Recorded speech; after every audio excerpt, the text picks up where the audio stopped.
Well, good morning, everybody. We start here on the radar picture, and I do see a couple of showers in a couple of spots.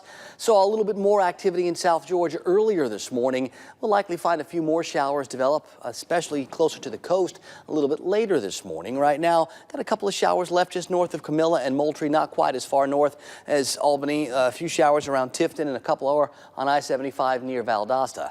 A lot of this is moving west to east, and what's happening is this quick moving energy is exiting, but we still have a little bit dragging behind further off to our west. As that moves through the area, it should be able to shake a few more showers out of the clouds. Now, today we expect to see those winds twist back to the northwest and bring in some drier air for tonight, and that likely means a cooler start to the day on Tuesday. A little bit more sunshine for Tuesday too, before the next piece of energy gets here on Wednesday. Got a bunch of fast-moving systems this week, and that means multiple chances for showers, but also not a persistent gray and gloomy setup, not one of those unsettled deals where you get 4 or 5 days of the same. I think now we're going to get varying types of weather conditions for the next few days.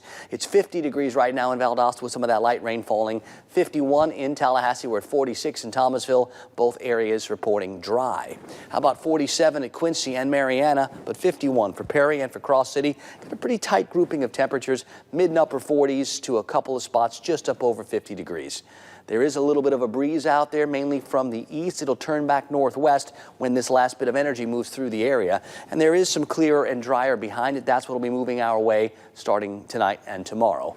Here's the futurecast. I still do see some showers. Now, this usually overdoes some of the rain a little bit, so I'm not expecting that much, but I do think we can get at least some. Here's a little different look that'll go a little farther out into the future, and I do see a lot of clear for tomorrow before that next energy starts to approach on Wednesday. I think a little bit later in the day we get our chances to get wet on Wednesday. So multiple chances this week. There's likely going to be a third piece of energy on Friday to bring some more rain chances to the area.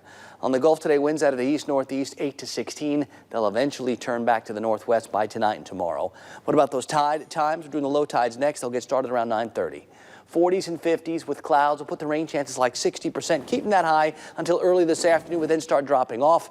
Mid-60s for highs in the warm spots. Not everybody gets that warm. Tonight, there'll be upper 30s and low 40s, clearing skies, and a little brighter setup for Tuesday before we bring in the next chance for showers on Wednesday. This active pattern is going to last all week, guys, but so are the mild temperatures.